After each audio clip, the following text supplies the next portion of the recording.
નમસ્કાર મિત્રો, સ્વાગત છે તમારું અમારી YouTube ચેનલમાં। તો મિત્રો, ઇન્ડિયન પોસ્ટ એટલે કે ભારતીય ટપાલ વિભાગ દ્વારા ગ્રામીણ ડાક સેવકની પોસ્ટ પર ભરતી જાહેર કરવામાં આવેલી છે। તો આ ભરતીમાં મોબાઈલમાંથી જાતે ઓનલાઈન અરજી ફોર્મ કેવી રીતે ભરી શકાય તેના વિશે સ્ટેપ બાય સ્ટેપ એક જ વિડીયોમાં આપણે માહિતી મેળવી લઈએ। પરંતુ તે પહેલા વિડીયો ગમે તો લાઈક અને શેર કરી દેજો, ચેનલમાં નવા હોય તો ચેનલને સબસ્ક્રાઇબ કરી દેજો।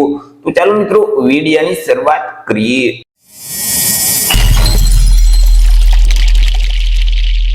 તો સૌથી પહેલા તો મિત્રો, તમારે મોબાઈલમાંથી કોઈ પણ એક ઇન્ટરનેટ બ્રાઉઝરને ઓપન કરી અને ત્યાં સર્ચ બોક્સમાં ટાઈપ કરવાનું રહેશે ઇન્ડિયન પોસ્ટ। હવે જેવું તમે ઇન્ડિયન પોસ્ટ ટાઈપ કરી તમે તેને સર્ચ કરશો એટલે તમારી સામે આ મુજબની એક સ્ક્રીન ઓપન થઈ જશે કે જ્યાં ટપાલ વિભાગની ઓફિશિયલ વેબસાઇટ તમને સૌથી પહેલા જોવા મળશે www.indianpost.gov.in। તો તે વેબસાઇટ ઉપર તમારે ક્લિક કરી દેવાનું રહેશે। વેબસાઇટ ઉપર ક્લિક કરશો એટલે ટપાલ વિભાગની ઓફિશિયલ વેબસાઇટ છે તે ઓપન થઈ જશે। અહીં જે મેનુ આપેલ છે તેમાં તમે અહીં ક્લિક કરશો તો સબ મેનુમાં તમને રિક્વાયરમેન્ટનો ઓપ્શન છે તે જોવા મળશે, તેના ઉપર તમારે ક્લિક કરી દેવાનું રહેશે। જેવું મિત્રો તમે વેકેન્સીના ઓપ્શન ઉપર ક્લિક કરશો એટલે નીચે આ મુજબની એક સ્ક્રીન ઓપન થઈ જશે કે જ્યાં તમને અહીં ઓનલાઈન જીડીએસ રિક્વાયરમેન્ટનો ઓપ્શન જોવા મળશે, તેના ઉપર તમારે ક્લિક કરવાનું રહેશે। એટલે ફરીથી આ મુજબની સ્ક્રીન ઓપન થઈ જશે। અહીં ડિક્લેરેશન આપેલ છે તેને વાંચી અને અહીં જે ક્લિક હિયરનો ઓપ્શન છે તેના ઉપર તમારે ક્લિક કરવાનું રહેશે। એટલે જે મિત્રો ઇન્ડિયન પોસ્ટ જીડીએસ નું જે પોર્ટલ છે તે પોર્ટલ ઓપન થઈ જશે, તમને આ મુજબની સ્ક્રીન છે તે જોવા મળશે। હવે મિત્રો, અહીં પોર્ટલ ઉપર સૌથી પહેલા તો તમારે તમારું રજીસ્ટ્રેશન છે તે કરવાનું રહેશે। રજીસ્ટ્રેશન કેવી રીતે કરી શકાય તેના વિશે આપણે ઓલરેડી એક વિડીયો છે તે અપલોડ કરી દીધેલ છે। તમે મિત્રો રજીસ્ટ્રેશન કરશો ત્યાર પછી તમારે મિત્રો અહીં લોગિન છે તે કરવાનું રહેશે। રજીસ્ટ્રેશન કરશો એટલે તમને મિત્રો મોબાઈલ નંબર ઉપર એક આઈડી અને પાસવર્ડનો મેસેજ આવશે, તે આઈડી પાસવર્ડ વડે તમારે લોગિન કરવાનું રહેશે। લોગિન કરવા માટે અહીં જે એપ્લાય નો ઓપ્શન આપેલ છે તેના ઉપર તમારે ક્લિક કરી દેવાનું રહેશે। એટલે ફરીથી આ મુજબની સ્ક્રીન ઓપન થઈ જશે, તેમાં અહીં જે કેન્ડિડેટ લોગિન નો ઓપ્શન છે તેના ઉપર તમારે ક્લિક કરવાનું રહેશે। એટલે આ રીતે મિત્રો એક ઇન્ટ્રોડક્શન છે તે જોવા મળશે, તેને વાંચી અને અહીં જે પ્રોસીડ ટુ લોગિન નો ઓપ્શન છે તેના ઉપર તમારે ક્લિક કરી દેવાનું રહેશે। હવે મિત્રો, અહીં રજીસ્ટ્રેશન કરતી વખતે તમને જે યુઝર આઈડી એટલે કે મિત્રો આઈડી નંબર જે આપવામાં આવેલા છે તે આઈડી નંબર અહીં તમારે ટાઈપ કરી દેવાના રહેશે। તમને જે પાસવર્ડ આપેલ છે તે પાસવર્ડ આ બોક્સમાં ટાઈપ કરી લોગિનના બટન ઉપર તમારે ક્લિક કરવાનું રહેશે। એટલે મિત્રો, તમે રજીસ્ટ્રેશન કરતી વખતે જે મોબાઈલ નંબર આપેલ છે તે નંબર ઉપર એક ઓટીપી મોકલવામાં આવશે, તેમાં જે 6 ડિજિટનો ઓટીપી હોય તે ઓટીપી આ બોક્સમાં તમારે ટાઈપ કરી દેવાનો રહેશે અને વેરીફાઈ એન્ડ લોગિનનો ઓપ્શન છે તેના ઉપર તમારે ક્લિક કરવાનું રહેશે। જેવું મિત્રો તમે ઓટીપી વેરીફાઈ કરશો એટલે આ મુજબની એક સ્ક્રીન છે તે ઓપન થઈ જશે। તેમાં મિત્રો અહીં જે એપ્લાય નો ઓપ્શન આપેલ છે તેના ઉપર ક્લિક કરી તમે અરજી ફોર્મ ભરી શકશો, અથવા તો અહીં તમને એપ્લાય ઓનલાઈન નો ઓપ્શન જોવા મળશે તેના ઉપર ક્લિક કરી પણ તમે અરજી ફોર્મ ભરી શકશો। તો ત્યાં તમારે ક્લિક કરી દેવાનું રહેશે એટલે ફરીથી આ મુજબની સ્ક્રીન ઓપન થઈ જશે। અહીં જે સિલેક્ટ નોટિફિકેશન છે તેમાં મિત્રો અહીં તમને જીડીએસ નો ઓપ્શન જોવા મળશે, ગ્રામીણ ડાક સેવકનો, તો તેને તમારે સિલેક્ટ કરી દેવાનું રહેશે। એટલે મિત્રો ફરીથી આ મુજબની એક સ્ક્રીન છે તે ઓપન થઈ જશે। અહીં તમને અલગ અલગ 4 સ્ટેપમાં અરજી ફોર્મ આપવામાં આવશે, 4 સ્ટેપ તમારે ફરજિયાત કમ્પ્લીટ કરવાના રહેશે। પહેલા સ્ટેપમાં તમારે તમારી જે પર્સનલ માહિતી છે તે આપવાની રહેશે। બીજા સ્ટેપમાં તમારે એજ્યુકેશન ક્વોલિફિકેશન એટલે કે તમે જે ધોરણ 10 ની પરીક્ષા પાસ કરેલ છે તેની વિગત આપવાની રહેશે। ત્રીજા નંબરમાં તમારે કયા ડિવિઝનમાં અને કઈ પોસ્ટ ઓફિસમાં અરજી ફોર્મ ભરવું છે તેની વિગત આપવાની રહેશે અને ચોથા સ્ટેપમાં તમારે ફોટો અને સિગ્નેચર અપલોડ કરવાનું રહેશે। તો સૌથી પહેલા આપણે વાત કરી લઈએ જે પહેલું સ્ટેપ છે પર્સનલ ડિટેલ તેના વિશે। મિત્રો, પહેલા સ્ટેપમાં જે બેઝિક માહિતી છે તે તમે રજીસ્ટ્રેશન કરતી વખતે જે તે વિગત આપેલ છે તે વિગત ઓટોમેટિક લઈ લેશે। ત્યાર પછી નીચે સ્ક્રોલ કરશો તો તમારે અન્ય વિગત આપવાની રહેશે, જેમ કે તમારું જે મેરિટલ સ્ટેટસ છે તે અહીંથી તમારે સિલેક્ટ કરી દેવાનું રહેશે, જે ઓપ્શન લાગુ પડે તે ઓપ્શન સિલેક્ટ કરવાનું રહેશે। ત્યાર પછી તમે શારીરિક રીતે વિકલાંગ વ્યક્તિ છો કે કેમ, જો તમે વિકલાંગ વ્યક્તિ હોય તો અહીંથી તમારે યસ સિલેક્ટ કરી દેવાનું રહેશે અને જે વિકલાંગતાની કેટેગરી છે તે કેટેગરી અહીંથી તમારે સિલેક્ટ કરવાની રહેશે, જે કેટેગરી લાગુ પડે તે ઓપ્શન અહીંથી તમારે સિલેક્ટ કરી દેવાનું રહેશે। તેમની જે સબ કેટેગરી છે તે સબ કેટેગરી અહીંથી તમારે સિલેક્ટ કરવાની રહેશે, પરંતુ તમે શારીરિક રીતે વિકલાંગ વ્યક્તિ નથી તો અહીં તમારે નો સિલેક્ટ જ રાખવાનું રહેશે। ત્યાર પછી તમે હાલ અત્યારે કોઈ પણ જગ્યાએ જોબ કરો છો કે કેમ, જો તમે જોબ કરતા હોય તો અહીંથી તમારે યસ સિલેક્ટ કરવાનું રહેશે। તમારી પાસે એનઓસી સર્ટિફિકેટ છે કે કેમ, એનઓસી સર્ટિફિકેટ હોય તો યસ સિલેક્ટ કરવાનું, નહીતર તમારે નો સિલેક્ટ કરી દેવાનું રહેશે। પરંતુ તમે જોબ નથી કરતા તો અહીંથી તમારે નો સિલેક્ટ જ રાખવાનું રહેશે। ત્યાર પછી મિત્રો તમારે નીચે અલગ અલગ 2 સરનામા આપવાના રહેશે, તેમાં સૌથી પહેલા તો હાલનું સરનામું આપવાનું રહેશે। તમારું જે હાલનું સરનામું હોય તે અહીં તમારે ટાઈપ કરી દેવાનું રહેશે। તમારા એરિયાના પિનકોડ નંબર અહીં તમારે ટાઈપ કરવાના રહેશે, જેથી કરી મિત્રો તમારા જે સિટીનું નામ છે, શહેરનું નામ ઓટોમેટિક લઈ લેશે, રાજ્યનું નામ અને જિલ્લાનું નામ છે તે ઓટોમેટિક લઈ લેશે, પરંતુ તેમાં જો કોઈ પણ પ્રકારનો ફેરફાર હોય તો તમે તેને બદલી શકશો। ત્યાર પછી આ બાજુ મિત્રો તમારે કાયમી સરનામું આપવાનું રહેશે, પરંતુ જો હાલનું સરનામું અને કાયમી સરનામું બંને એક જ હોય તો અહીં ચેકબોક્સમાં ટીક કરી દેવાનું રહેશે।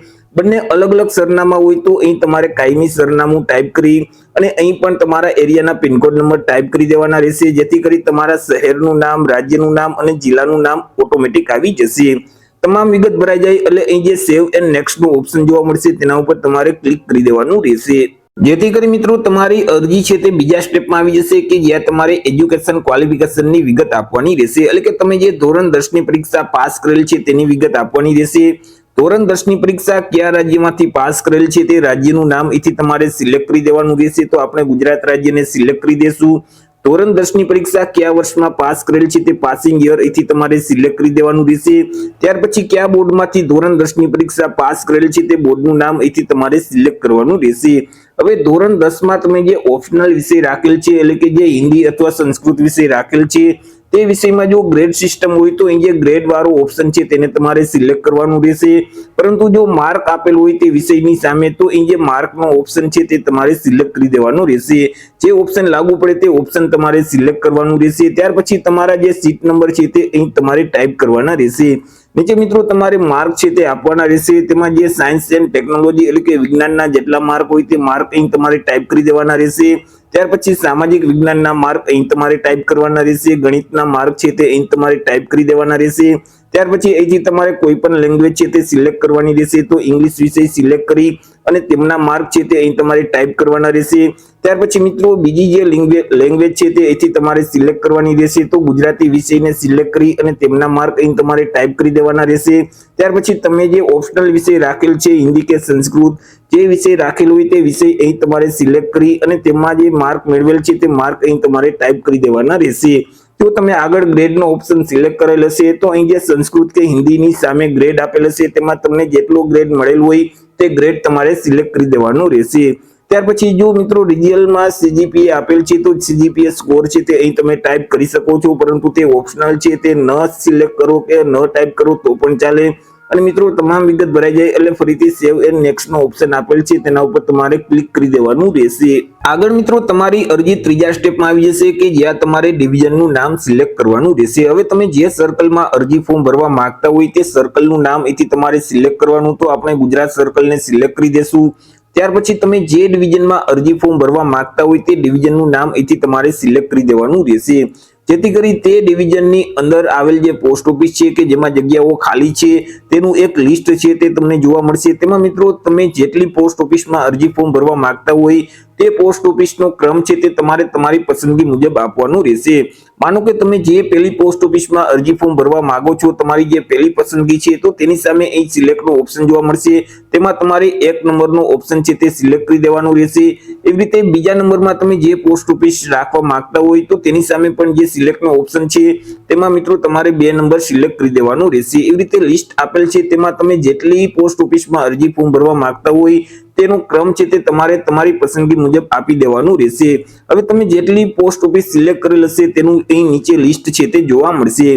તમામ માહિતી ભરાઈ જાય એટલે ફરીથી સેવ એન્ડ નેક્સ્ટ નો જે ઓપ્શન આપેલ છે તેને તમારે સિલેક્ટ કરી દેવાનું રહેશે, ક્લિક કરવાનું રહેશે। આગળ મિત્રો તમારી અરજી ચોથા સ્ટેપમાં આવી જશે કે જ્યાં તમારે ફોટો અને સિગ્નેચર અપલોડ કરવાના રહેશે। સૌથી પહેલા તો તાજેતરનો પાસપોર્ટ સાઇઝનો જે ફોટોગ્રાફ છે તે અહીં તમારે અપલોડ કરવાનો રહેશે। અહીં જે ચોઇસ ફાઇલનું ઓપ્શન આપેલ છે તેના ઉપર ક્લિક કરશો તો ડિવાઇસ ઓપન થઈ જશે કે જ્યાં તમે સ્કેન કરેલ પાસપોર્ટ સાઇઝનો ફોટોગ્રાફ રાખેલ છે તેને સિલેક્ટ કરશો તો અહીં ફોટો અપલોડ થઈ જશે। એવી જ રીતે આ બાજુ તમારે સિગ્નેચર અપલોડ કરવાની રહેશે। ચોઇસ ફાઇલનું ઓપ્શન છે તેના ઉપર ક્લિક કરી તમે જે જગ્યાએ સ્કેન કરેલી સિગ્નેચર રાખેલ છે તેને સિલેક્ટ કરશો તો અહીં સિગ્નેચર અપલોડ થઈ જશે। ફોટો અને સિગ્નેચર અપલોડ કર્યા પછી નીચે તમને એક ડિક્લેરેશન જોવા મળશે, તેને વાંચી લેવાનું રહેશે અને એક્સેપ્ટ કરવા માટે મિત્રો અહીં તમને જે ચેકબોક્સ આપેલ છે તેમાં તમારે ટિક કરી દેવાનું રહેશે। ત્યાર પછી જે પ્રિવ્યુ નો ઓપ્શન આપેલ છે તેના ઉપર ક્લિક કરવાનું રહેશે, જેથી કરી મિત્રો તમે જે અરજી ફોર્મ ભરેલ છે તેનું એક પ્રિવ્યુ મોડ ઓપન થઈ જશે। તેમાં તમામ માહિતી તમારે ચેક કરી લેવાની રહેશે। ત્યાર પછી મિત્રો તેમાં ફાઇનલ સબમિટ નો ઓપ્શન છે તે જોવા મળશે, તેના ઉપર તમે ક્લિક કરશો તો તમારું ફોર્મ છે તે ફાઇનલી સબમિટ થઈ જશે। પરંતુ તમે જો મિત્રો અહીં સામાન્ય વર્ગ અથવા તો ઈડબ્લ્યુએસ કે મિત્રો ઓબીસી કેટેગરીના પુરુષ ઉમેદવાર છો તો તમારે 100 રૂપિયા અરજી ફી છે તે ભરવાની રહેશે। હવે તમે અરજી ફી કોના માધ્યમથી ભરવા માંગો છો, યુપીઆઈ છે, નેટ બેન્કિંગ છે, ડેબિટ કાર્ડ છે, ક્રેડિટ કાર્ડ છે, તેવો ઓપ્શન છે તે તમને જોવા મળશે। તે મિત્રો તમે સિલેક્ટ કરી અને તમે જે અરજી ફી છે તે ભરી દેશો એટલે તમારું ફોર્મ છે તે ફાઇનલી સબમિટ થઈ જશે। અરજી ફોર્મને સબમિટ કર્યા પછી તમે જો તેની પીડીએફ ફાઇલ ડાઉનલોડ કરવા માંગતા હોય તો ફરીથી હોમ સ્ક્રીન ઉપર આવી જવાનું રહેશે અને અહીં જે માય એપ્લિકેશનનો ઓપ્શન છે તેના ઉપર તમારે ક્લિક કરવાનું રહેશે, જેથી કરી મિત્રો તમે જે અરજી ફોર્મ ભરેલ છે તેનું એક લિસ્ટ છે તે જોવા મળશે। તેમાં પીડીએફ ડાઉનલોડનો ઓપ્શન જોવા મળશે, તેના ઉપર ક્લિક કરશો તો તમે જે ફોર્મ ભરેલ છે તેની પીડીએફ ફાઇલ તમારા ડિવાઇસમાં ડાઉનલોડ થઈ જશે। તો આવી રીતે મિત્રો જે ટપાલ વિભાગ દ્વારા ગ્રામીણ ડાક સેવકની પોસ્ટ પર ભરતી જાહેર કરવામાં આવી છે તેમાં તમે જાતે જ મોબાઈલમાંથી અરજી કરી શકો છો। તો આશા રાખું છું વિડીયો પસંદ પડ્યો હશે। વિડીયો પસંદ પડ્યો હોય તો લાઈક અને શેર કરી દેજો, ચેનલમાં નવા હોય તો ચેનલને સબસ્ક્રાઇબ કરી દેજો। ફરી મળીશું એક નવા ટોપિક સાથે એક નવા જ વિડીયોમાં। ત્યાં સુધી જય હિન્દ, વંદે માતરમ।